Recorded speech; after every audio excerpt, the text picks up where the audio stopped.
Magandang gabi po sa bawat isa. Ako po si Mark, ang presider sa ating prayer meeting ngayong gabi at ating pong sisimulan ang ating gawain sa pag-awit at pangungunahan po tayo ni kapatid na Daniel. Magandang gabi po sa bawat isa. Para po sa ating unang pag-aawitan, awitin po natin nang si Jesus ay papasukin.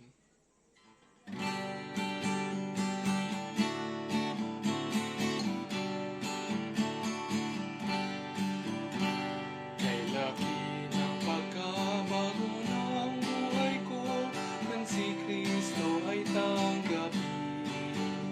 Nang iwanag ang kaluluwa kong ito, nang si Kristo'y papasukin. Nang si Kristo'y papasukin, at siya ay naging akin. Katulad ay baha ng tuwa kong angkin. Buhat ng siya'y tanggapin. Nasunungan ko rin ang tunay na daan, nang tanggapin ko si Jesus. Tanang kasalanan ko'y nangahugasan, nang patuloyin si Jesus. Nang si Kristo'y papasukin, at siya ay naging akin. Katulad ay baha ng tuwa kong angkin. Buhat lang siya'y tanggapin. Ang pag-asa ko'y matibay at matatag, ngayong ako ay kay Kristo. Wala nang alinlangan sa aking landas, ngayon ako na si Kristo'y papasukin, at siya ay naging akin. Katulad ay baha na tuwa kong angkin. Buhat lang siya'y tanggapin. Sa liis ng kamatayan ay may tanglaw, buhat nang siya'y tanggapin. Ang bungad na lungsod ngayon'y natatanaw, buhat nang siya'y tanggapin. Nang si Kristo'y papasukin, at siya ay naging akin. Katulad ay baha ng tuwa kong angkin. Buhat lang siya'y tanggapin. Alam kong sa langit ako ay titira, pagkat sa sala'y tinubos. Ngayon pa ako na'y tunay na masaya, dahil sa ako'y kay Jesus. Nang si Kristo'y papasukin, at siya ay naging akin. Katulad ay baha ng tuwa kong angkin. Buhat lang siya'y tanggapin.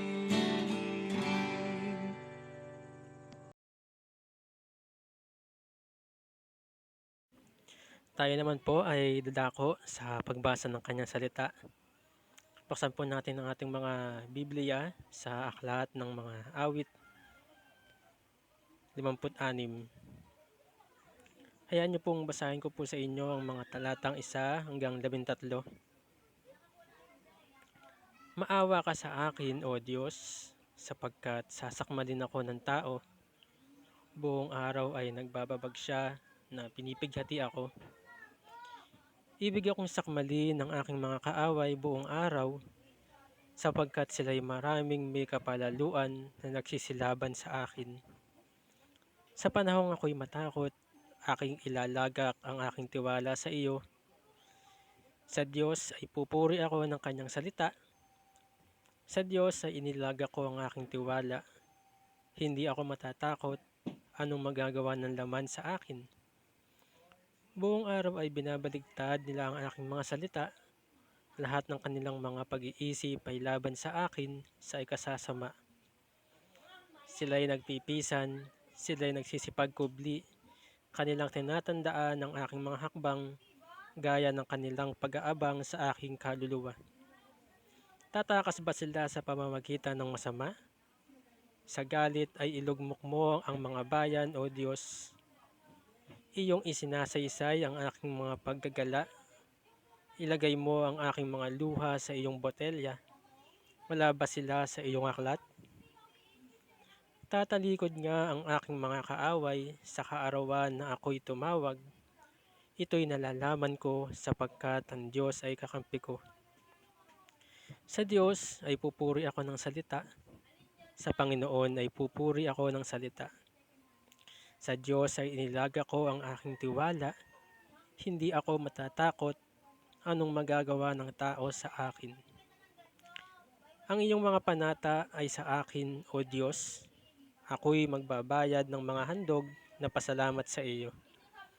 Sapagkat iniligtas mo ang aking kaluluwa sa kamatayan, hindi mo ba iniligtas ang aking mga paa sa pagkahulog? Upang ako'y makalakad sa harap ng Diyos sa liwanag ng buhay. Purihin ang Diyos sa kanyang mga salita. Tayo po ay manalangin. Amin Diyos na tunay at makapangyarihan sa lahat. Salamat po sa iyong kahabagan, sa iyong katapatan, sa iyong mga anak, Panginoon, sa aming mga kabagabagan, mga pagkatakot, Panginoon, ay napapawi ito dahil sa aming pagtitiwala sa iyo, at ang aming pag-asa ay hinahanap lamang namin sa iyo, O Diyos.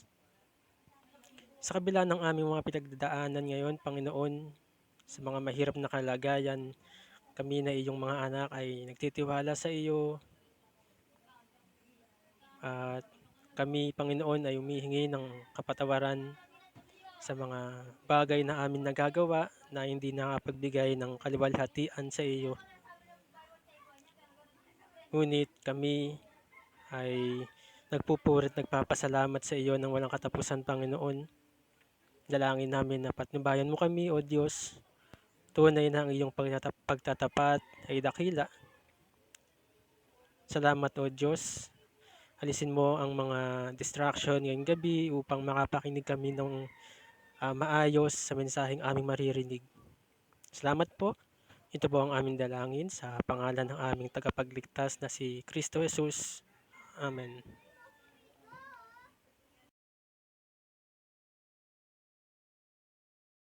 Para po sa pagpapatuloy ng ating gawain, tayo po ay aawit at awitin po natin, Iniligtas ng Pag-ibig.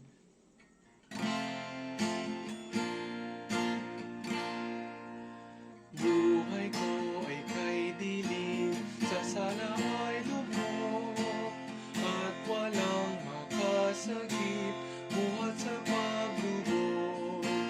Ngunit ininig ng Diyos ang aking pag-ibig, at ako'y iniligtas ng pag-ibig. Pag-ibig niya ang nagligtas, sa aking pagkakalulong itinaas. Pag-ibig niya ang nagligtas, sa aking pagkakalulong itinaas. Ang lahat sa buhay ko aking ihahandog, sa amang mapagmahal, sa akin tumubos. Pupurihin ko siya ng may pagmamahal, paglilingkuran na may katapatan. Pag-ibig niya ang nagligtas, sa aking pagkakalulong itinaas.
Magandang gabi po sa ating lahat.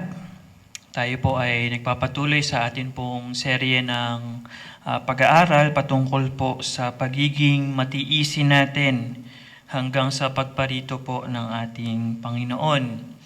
At tayo po ay nagkaroon ng mga nakaraang pag-aaral at nais ko lang pong i-review yung ating mga major points bago po tayo pumunta sa punto na atin pong i-discuss sa gabing ito.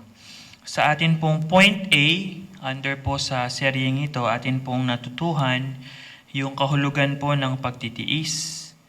At alam po natin na base po sa orihinal na salin at base po sa konteksto ng James chapter 5, ito po ay tumutukoy sa pagtitiis natin sa mga tao, particularly yung ating mga oppressors na tinatawag. Atin pong nakita sa atin pong point B, yung pinanggagalingan po ng ating kakayahan na magtiis. At yan po yung nakita natin sa verse 8, establish your hearts. Okay? Ang salin po dito sa ang Biblia, patatagin ninyo ang inyong mga puso. At yan po yung pinaghuhugutan, yan po yung ugat ng ating kakayahan na magtiis, yung atin pong isang matatag na puso. At kung babalikan po natin yung 1 John chapter 3 verse 3, hindi lang po isang pusong matatag, kundi pusong malinis. Kasi daw po ang sabi ni Juan, ang siyang meron daw gantong klase ng pag-asa ng muling pagparito ng Panginoon ay naglilinis po sa kanyang sarili. So yan po yung dalawang bagay na pinanggagalingan ng atin pong kakayahan na magtiis. Atin pong nakita nung mga nakaraan din natin pag-aaral, yung point C po natin, ito po yung illustration o larawan po ng isang mapagtiis na magsasaka. Ang dami po nating natutunan dito sa patient farmer na ito. At ngayon naman po, sa atin pong pag-aaral, atin pong makikita po yung ating ika-4 na main point. Okay? Ito po yung point D natin. At makikita po natin ito sa verses 9 at 12 ng atin pong text sa James chapter 5 verses 7 to 12. Nais ko lang pong basahin sa inyo yung dalawang talatang pinaghanguan po natin ng point D natin. Basahin ko po sa inyo yung verse 9 at verse 12. Sa gabi pong ito, didiscuss lang po natin yung verse 9. So susunod na po nating pag-aaral yung verse 12. Sabi po ni Santiago sa verse 9, sa salin ng ang Biblia, mga kapatid, huwag kayong magbulong-bulungan laban sa isa't isa, upang huwag kayong mahatulan. Tingnan ninyo, ang hukom ay nakatayo sa harapan ng mga pintuan. At sabi po sa verse 12, bilang preparation na rin natin sa susunod nating pag-aaral, ngunit higit sa lahat, mga kapatid ko, huwag ninyong ipanumpa ang langit o ang lupa, o ang anumang ibang panunumpa, kundi ang inyong oo ay maging oo, at ang inyong hindi ay maging hindi, upang kayo'y huwag mahulog sa ilalim ng kahatulan. So atin pong makikita, mga kapatid, sa dalawang talata pong ito, verses 9 at 12, ang sukatan ng ating pagiging mapagtiis. At yan po yung ating point D. Ang sukatan ng ating pagiging mapagtiis. At ano daw po yun? Kung atin pong isa-summarize yung verses 9 at 12, ang sukatan po ay kung papaano po natin nakokontrol o napipigilan ang atin pong mga dila o ang ating mga pananalita. Alam niyo po, si Santiago po sa parehong aklat ang siyang nagsabi sa chapter 3 verse 2. Sabi po niya, sapagkat tayong lahat ay natitisod sa maraming bagay. Kung ang sino man ay hindi natitisod sa pananalita, ito ay isang taong sakdal, may kakayahang pigilan ang buong katawan. So alam po natin dito, hindi po ito lingid sa ating lahat na yung salitang sakdal po dito ay hindi po nangangahulugang perfect. Tulad po ng salin sa King James Version na sa panahon natin ngayon, iba ang pangahulugan natin sa salitang perfect na hindi po nagkakasala o sinless perfection. Kundi yung perfect po dito ay nangangahulugang full-grown or mature. So ang maturity po ng tao, in short mga kapatid, base po dito sa chapter 3 verse 2, ay nasusukat po kung papaano niya napipigilan ang kanyang sarili dahil sa pagpipigil niya sa kanyang dila. Tayo po ay napangaralan din in the same book.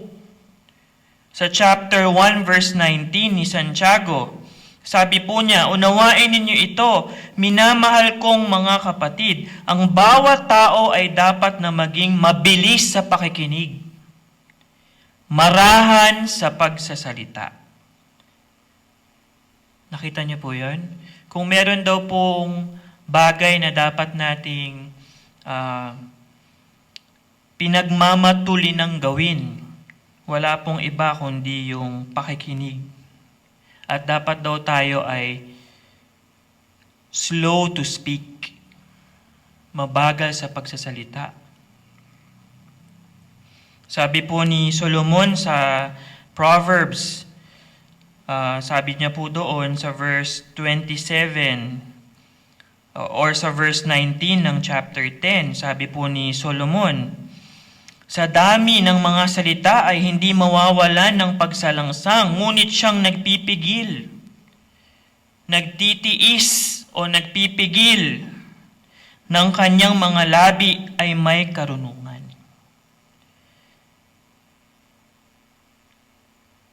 Sabi rin po niya sa chapter 17 verse 27, siyang pumipigil ng kanyang mga salita ay may kaalaman, at siyang may diwang malamig ay taong may kaunawaan.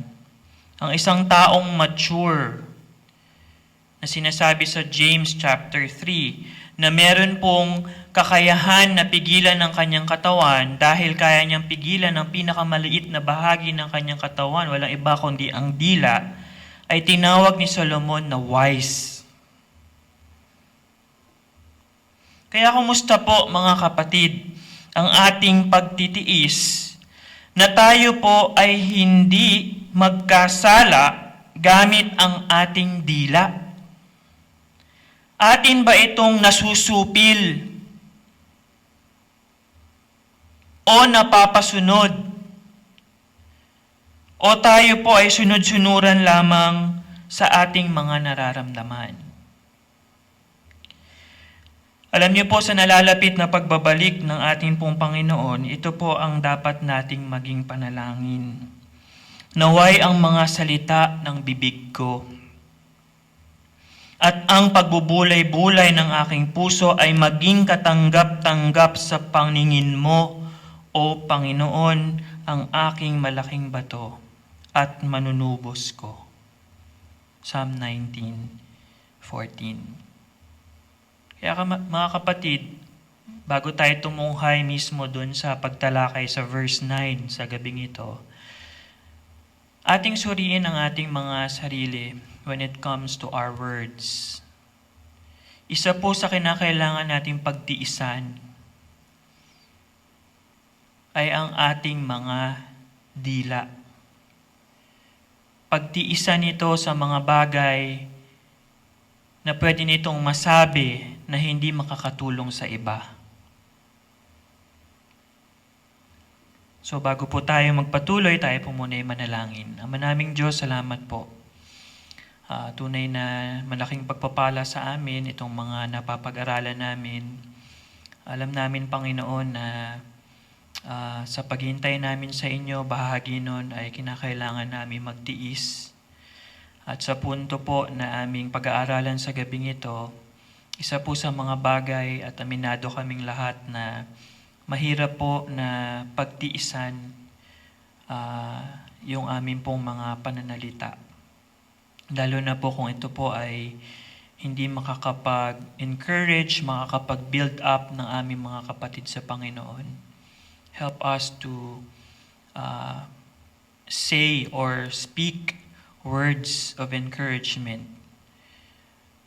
At dalangin ko po na sa gabing ito, ito po yung ipapaunaway mo sa amin sa pamamagitan ng banal na Espiritu. Lahat po ito yung nilapit namin sa inyo sa pangalan ni Jesus. Amen. Alam po nating lahat ng mga Pilipino yung kahulugan po ng kasabihan na tulak ng bibig, kabig ng dibdib. Ang sabi po ng Panginoong Jesus sa chapter 12 ng Matthew verse 34, sapagkat sa kasaganaan ng puso, in the abundance of heart, out of the abundance of heart, the mouth speaketh. Nagsasalita ang bibig. Kung atin pong babalikan ang ikalawa po nating major point, ang atin pong kawalang kakayahan na pigilan, kontrolin, supilin ang ating mga dila ay dulot po ng isang pusong mahina at hindi matatag. Lahat po ng kasalanan ng ating bibig, ng ating dila, kadaldalan, pagsisinungaling, chismis, etc., ay nagmumula lahat sa puso. Ini-expose lamang po ng bibig ang tunay na kondisyon at kalagayan po ng ating mga puso. Kaya po sa gabing ito, atin pong makikita ang una po sa dalawang bagay na may kinalaman sa ating pananalita na dapat nating pagtiisan at pag-ingatan bilang mga mananampalataya. Kung mapapansin niyo po, dyan sa ating pong teksto, sa English po, sa King James, ay sinabi po dyan sa verse 9, grudge not. Pag pumunta po tayo sa verse 12, sinabi po dyan, swear not. So yan po yung sub-points ng involved po dito sa point D po natin. So atin pong tunghayan yung una. So number 1, pagtiisan po natin na hindi po tayo magbulong-bulungan laban sa isa't isa. Yan po yung sinabi sa verse 9. Alam niyo po, sa original na salin, yung salita pong grudge sa King James Version, sa ibang mababaw na salin, ito po ay groan, o grumble, or complain, ay hindi naman po talaga na nangangahulugan ng isang masamang bagay. Sa original na salin po nung salita. Ito po ay tumutukoy lamang sa mga panloob at hindi po hayag na ating mga damdamin. Internal and unexpressed feelings. Ito po ay isinalarawan na isang simpleng pagbubuntong hininga ng Panginoong Jesus. Alam niyo po ba yun? When we look at Mark chapter 7 verse 37, it's just a simple, deep sigh. Buntong hininga. Kailan naging masama ang magbuntong hininga? Sa katunayan po, sa ilang sulat ni Apostol Pablo, noong kanya pong binanggit ang kahihinatnan po ng hamak na katawang ito, kung papaano ito babaguhin ng Panginoon sa isang katawang maluwalhati, dahil sa kasabikan na ito'y atin ang maranasan, ang atin pong katawan ay dumaraing na. It is groaning. It is complaining. Yan po yung sinabi niya sa Romans 8 at 2 Corinthians 5. Ito po ay dumadaing na. Ay, gusto na nang mapalitan ng katawang ito. Mula sa hamak na katawan na makasalanan, tungo sa isang katawan na maluwalhati.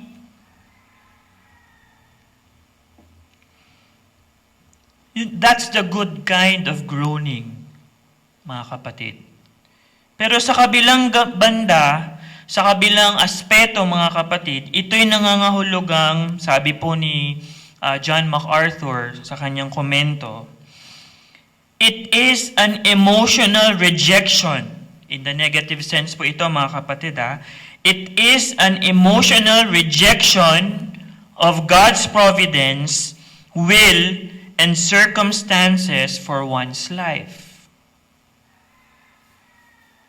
Ito daw po ay pagtanggi.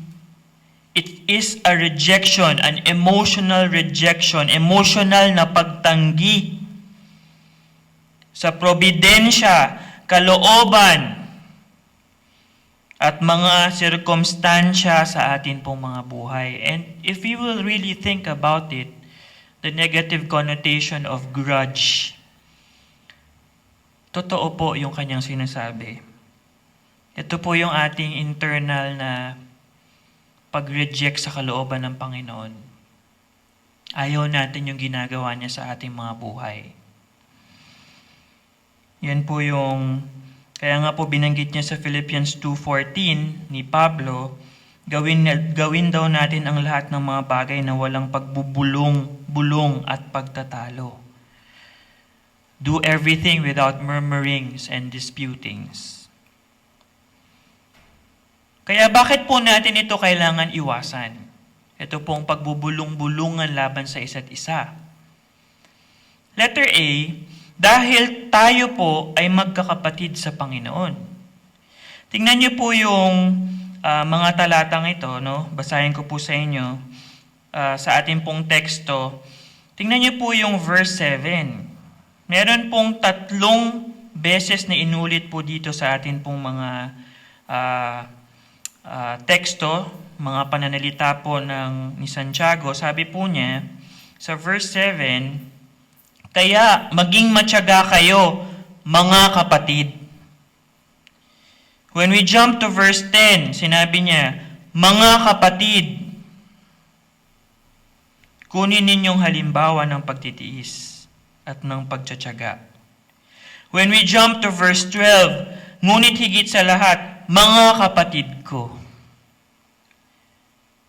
So, ang una pong dahilan, bakit natin kinakailangang iwasan ng pagbubulong-bulungan sa isa't isa, dahil tayo po ay magkakapatid sa Panginoon.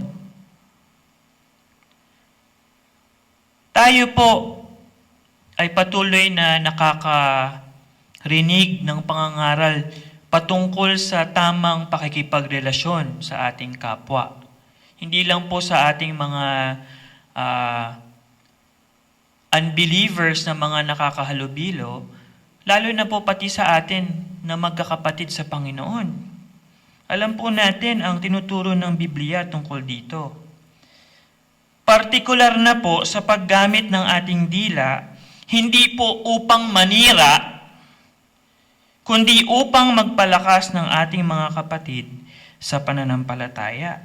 Kung atin pong babalikan, dito po atras lang po tayo sa chapter 4. Do ito pong ating tutunghayan na talata po rito sa verse 4 at salita ay ibang salita po sa original na salin. Makikita po natin dito sa verse 11 na maaari po nating sabihin na yung grudging, groaning, complaining or grumbling ay tumutukoy po sa pagsasabi ng masasama laban sa ating mga kapatid, kasama na po ang panghuhusga o paghahatol sa kanila. Tingnan niyo po yung verse 11 sa chapter 4. Mga kapatid, huwag kayong magsalita ng masama laban sa isa't isa. Ang nagsasalita laban sa kapatid o humahatol sa kanyang kapatid ay nagsasalita ng masama laban sa kautusan. So nakita po natin yun.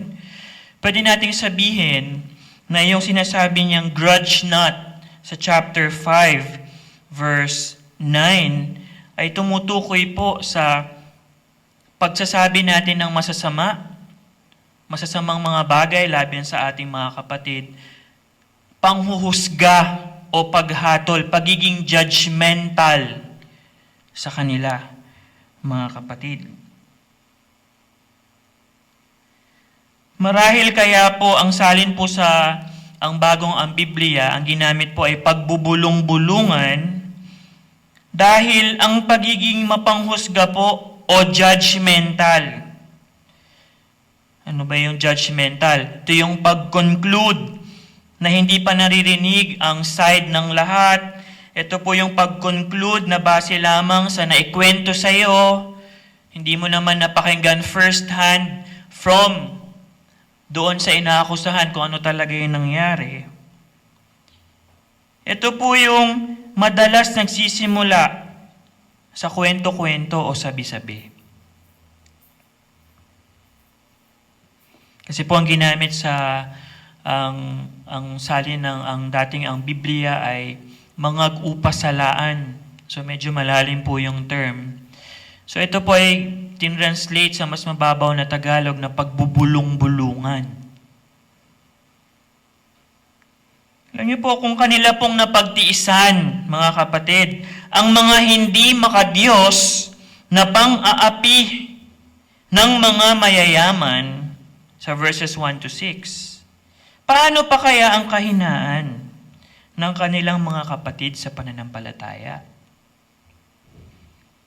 Makikita po natin sa ating Biblia that if we bear grudge against our brethren, sabi po sa Leviticus 19:18, hindi po talaga natin sila iniibig. You cannot love your brethren if you're bearing grudge against that brother or sister in the Lord. They are two separate things. You can't do both. Kung titingnan din po natin, ito alam po natin ang talatang ito. Sa 2 Corinthians chapter 9, verse 7, ang isa pa pong inaalis ng grudge or grumbling ay ang kasiyahan sa ating puso. Ano po sabi doon sa talatang yon? Ang bawat isa ay magbigay ayon sa ipinasya ng kanyang puso, hindi mabigat sa kalooban, not grudgingly, o dala ng pangangailangan, sapagkat iniibig ng Diyos ang nagbibigay ng masaya. So ano pong pwedeng ituro sa atin ito? Doon ang context ay giving. Pero ating makikita na kapag tayo ay may grudge, meron po tayong mabigat na kalooban sa ating kapatid, inaalis nito yung ating joy, ating happiness. So hindi lang po natin makikita, mga kapatid,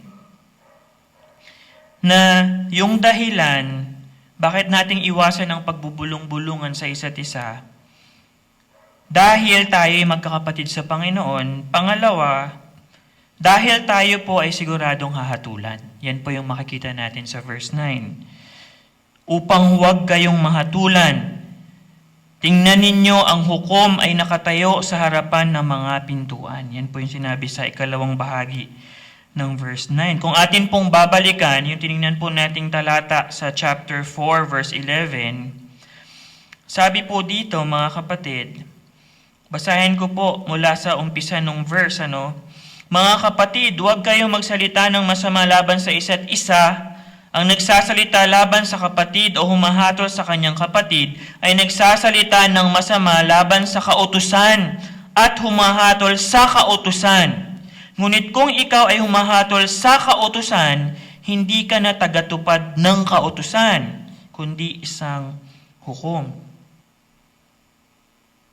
Malinaw pong tinuturo ng talatang ito na ang atin pong mga masasamang sinasabi sa atin pong mga kapatid sa Panginoon ay isang uri ng paglaban at paghatol sa kautusan.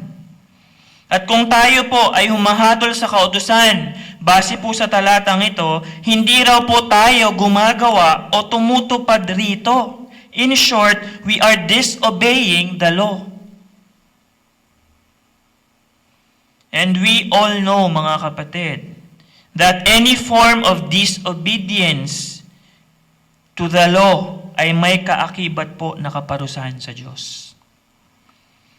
Kaya nga po sa verse 12, atin pong makikita na ang Diyos na siyang makapangyarihang magligtas at pumuksa, ang siya lamang may karapatan na magbigay ng kautusan at humatol. Sabi po dyan, iisa ang tagapagbigay ng kautusan at hukom.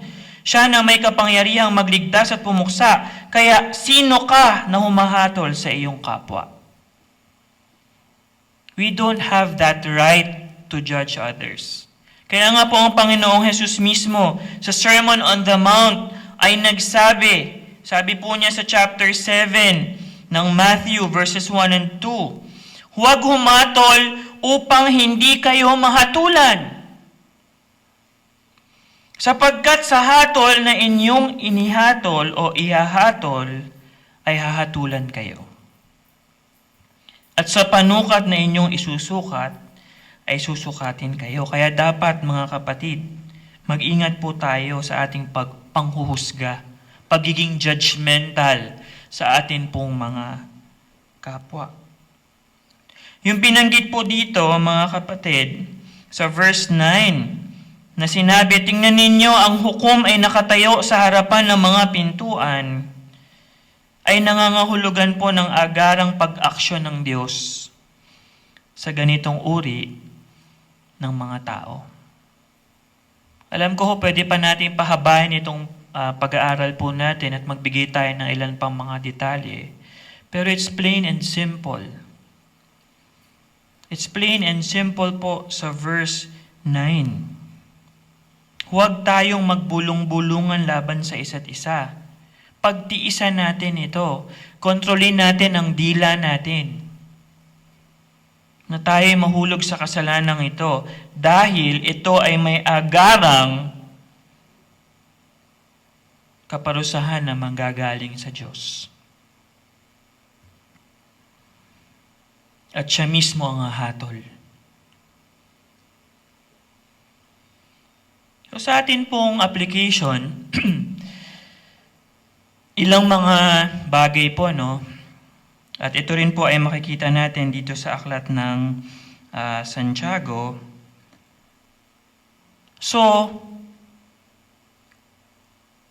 kung atin pong dapat iwasan ang pagbubulong-bulungan, grudging, grumbling against one another, ano ba dapat yung ginagawa ng ating bibig?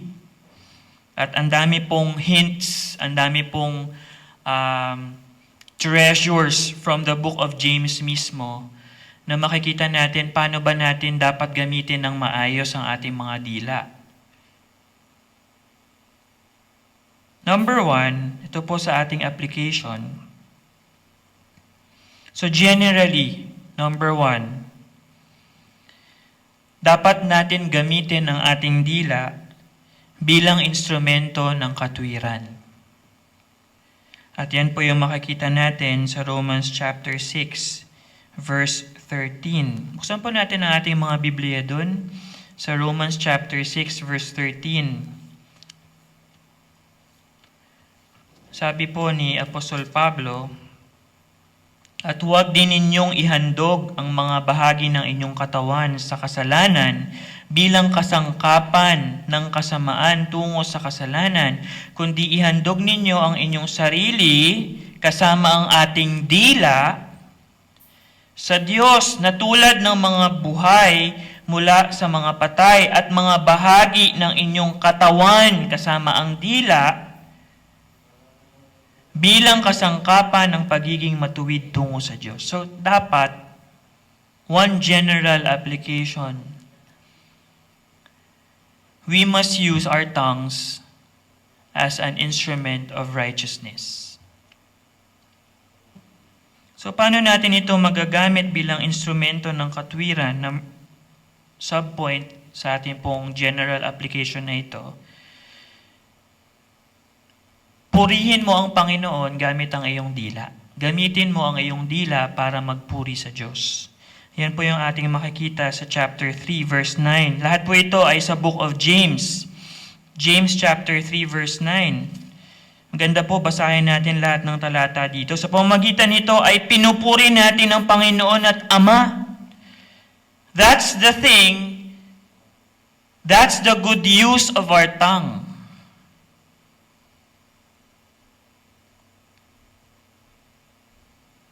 Kaya kung babasahin natin ang aklat ng mga awit, ang atin pong mga kinasihan ng banal na spirito, ng mga tagapagsulat po ng awit, wala tayong ibang mapapansin sa aklat ng awit.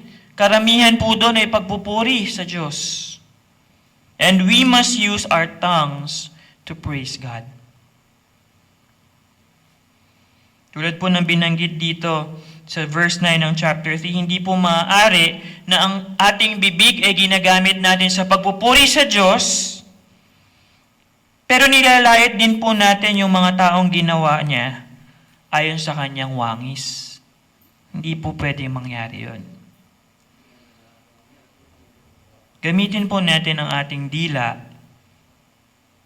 sa tama. And that is to praise God. Hindi lang po sa pagpupuri sa Panginoon. Gamitin rin ho natin ang ating dila para manalangin sa Diyos. Ano yung mga bagay na dapat nating ipanalangin sa Diyos gamit ang ating dila? Kung babalikan natin sa James chapter 1, ito po ay na-discuss na rin sa atin po mga pag-aaral. Kailangan tayong manalangin, gamitin ang ating mga dila na manalangin sa Diyos para sa karunungan. Iba po, sabi sa James chapter 1 verses 5 to 6, ngunit kung ang sino man sa inyo ay nagkukulang ng karunungan, humingi siya sa Diyos na nagbibigay ng sagana sa lahat at hindi nanunumbat, at iyon na ibibigay sa Kanya. Ngunit humingi siya, paano siya hihingi? Siyempre, kailangan niya ipag-pray gamit ang kanyang dila. Ngunit humihingi siyang may pananampalataya na walang pag-aalinlangan, sapagkat ang nag-aalinlangan ay katulad ng alon sa dagat na hinihipan at ipinapadpad ng hangin. So we must use our tongue to pray, number 1, for God's wisdom. Tingnan po natin yung chapter 5. Ano pa yun dapat nating ipanalangin gamit ang ating mga dila? Verse 13 to 16 ng chapter 5. Meron ba sa inyong nagdurusa? Manalangin siya. Meron bang masaya? Umawit siya ng papuri. May sakit ba ang sino man sa inyo? Ipatawag niya ang matatanda ng iglesia at kanilang ipanalangin siya, at siya'y pahira nila ng langis sa pangalan ng Panginoon. Ang panalangin na may pananampalataya ay magliligtas sa may sakit at ibabangon siya ng Panginoon, at kung siya ay nagkasala, siya ay patatawarin. So we must pray to God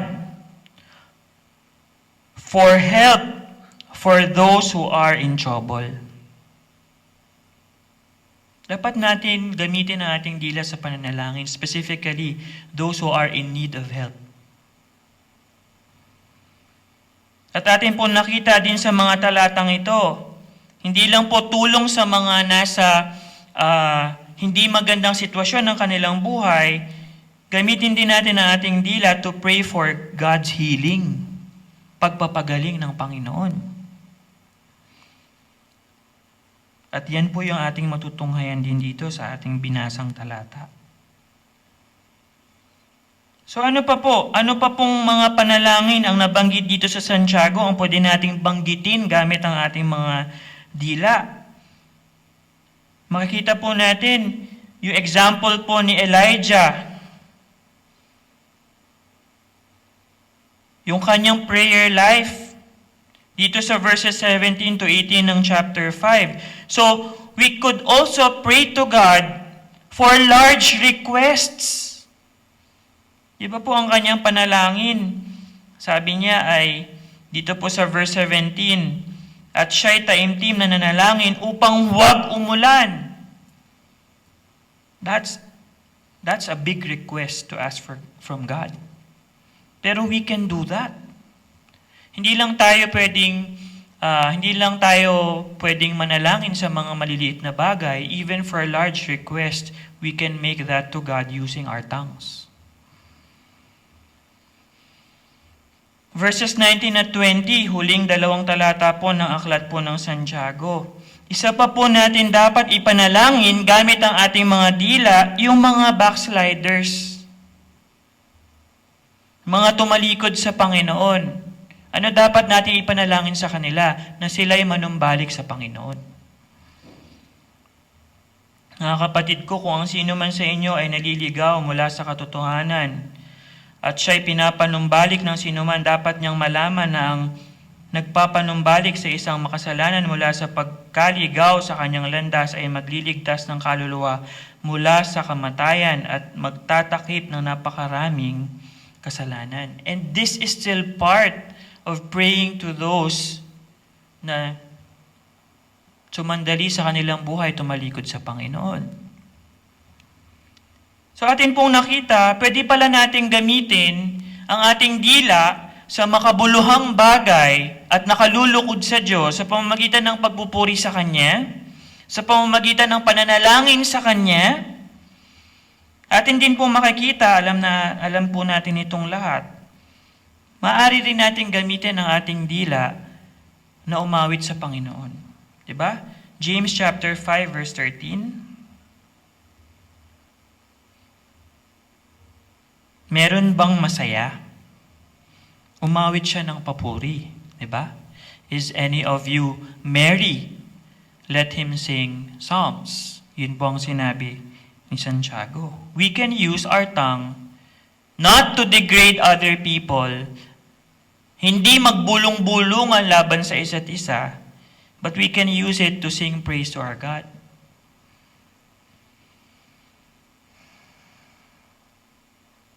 Though wala po dito yon sa aklat ng Santiago, yung ika-4, pwede nating tingnan sa aklat ng mga awit na ang dila po natin dapat nating gamitin para magpatotoo para sa Panginoon. We can use our tongue to witness for the Lord.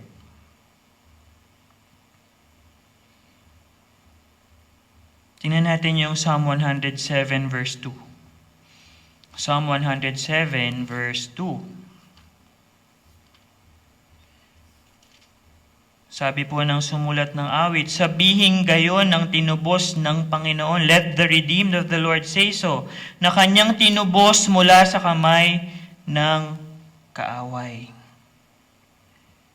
Kanino ba sila makakarinig ng patotoo ng pagtubos ng Panginoon? Siyempre, sa mga tinubos ng Panginoon.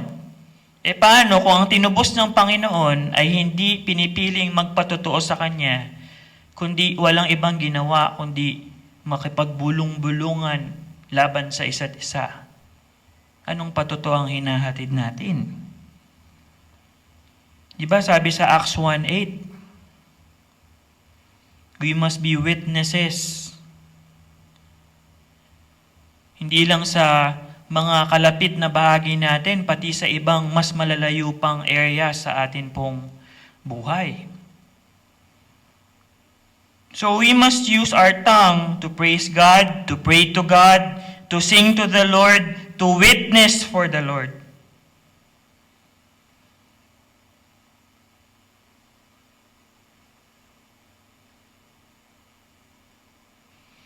Dito na po tayo magtatapos.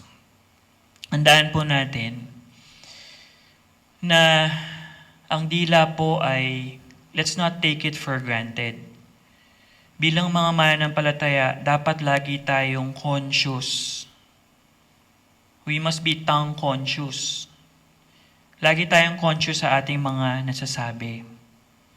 Kaya nga po, sa ating pagtatapos, here are 3 things na gusto ko pong ibigay sa inyo.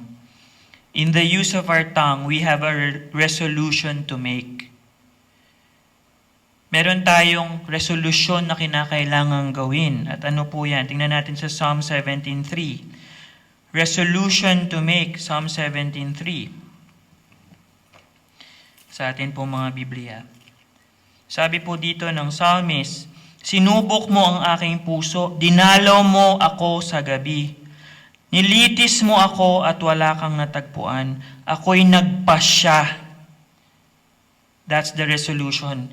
Ako'y nagpasya na ang aking bibig ay hindi susuway. Sabi ni Daniel, di ba sa Daniel chapter 1 verse 8, siya po ay nagpasya na hindi niya dudumihan yung kanyang sarili sa pamamagitan ng king's meat o pagkain ng hari. Nagpasya siya sa kanyang puso. At tayo dapat magpasya din. We must have this resolution na ang ating bibig ay hindi susuway sa Panginoon.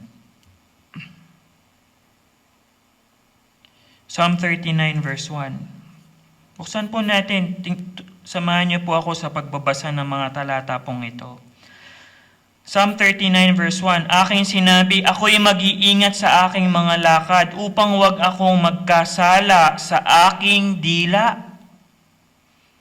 I will not sin using my tongue. Iingatan ko ang aking bibig na parang binusalan. Kung kailangan, busalan natin ang ating bibig. In order for it not to sin, gawin po natin hanggat ang masasama ay nasa aking harapan.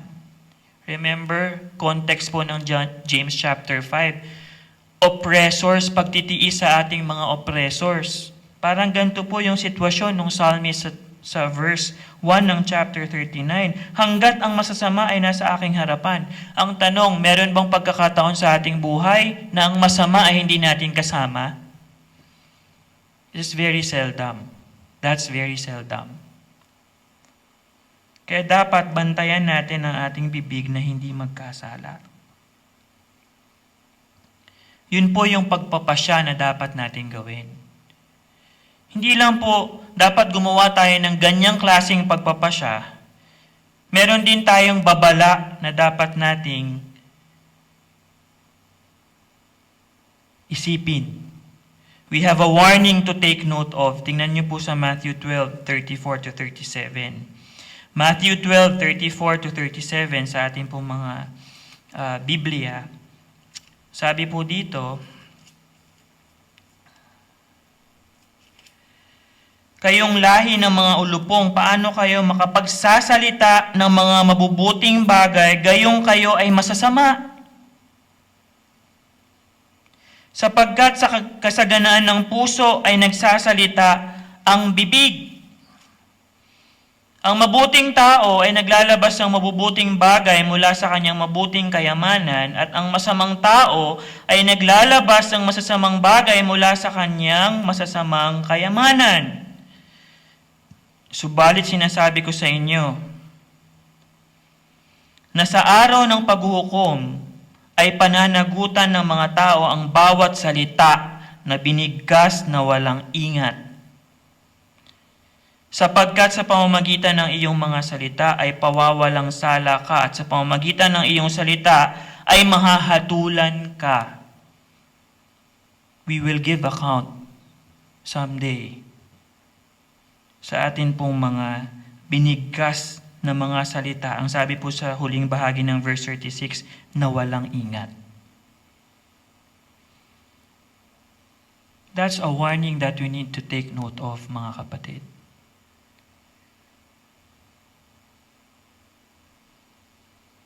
Huwag tayo basta-basta magbanggit ng mga salita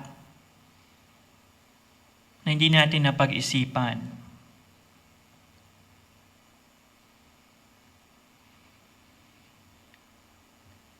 At panghuli, hindi lang tayo dapat gumawa ng pagpapasya, hindi lang dapat natin alalahanin ang warning o babala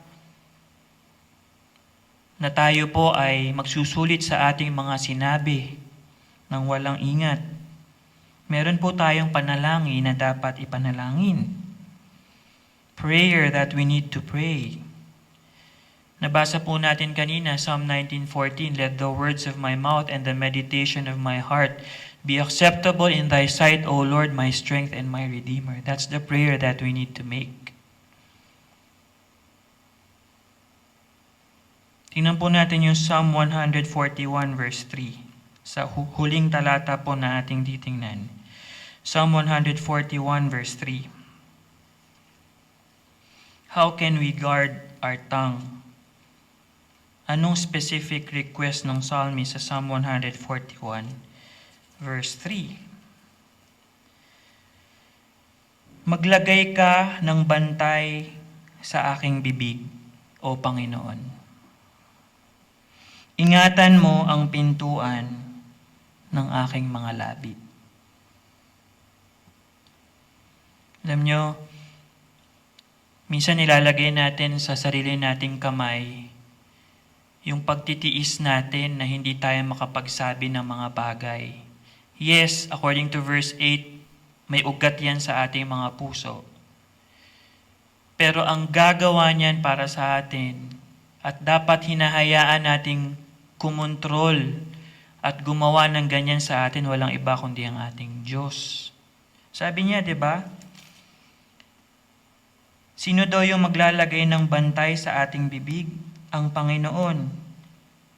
Sino daw yung mag-iingat sa pintuan ng ating bibig? Ang Panginoon. We must let Him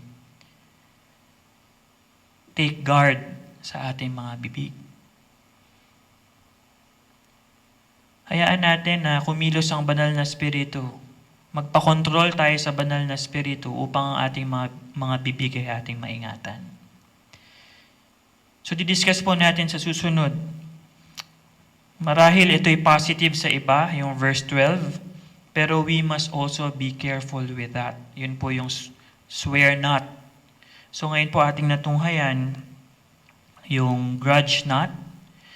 Huwag tayong magbulong-bulungan laban sa isa't isa. Kasi kapatid natin sa Panginoon ang bawat isa. Pangalawa, hahatulan tayo. Kaya gamitin natin sa maayos na kaparaanan ng ating mga dila, ng ating mga bibig. Pagtiisan natin to hanggang sa muling pagbabalik ng ating Panginoon. Kaya tayo po'y manalangin. Manaming Diyos, salamat po. Salamat sa mga paalala. Salamat dahil ang inyong salita ay hindi nagkulang kung paano dapat namin gamitin ang aming mga dila upang mapalakas ang body of Christ, upang magbigay lugod kami sa inyo. Lord, alam ko na mahirap ito, lalo na kapag kami ay nasa mga sitwasyon na tumutulak sa amin na magbanggit ng mga bagay na o mga pananalita na maaaring hindi makalugod sa inyo. Pero Lord, tulad po ng aming mga natunghayan ng mga talata, we will give account someday for the words na binanggit namin ng walang ingat. So tulungan mo po kami na mabantayan namin sa tulong mo ang aming mga bibig. Lahat po ito ay nilapit namin sa inyo sa pangalan ni Jesus. Amen.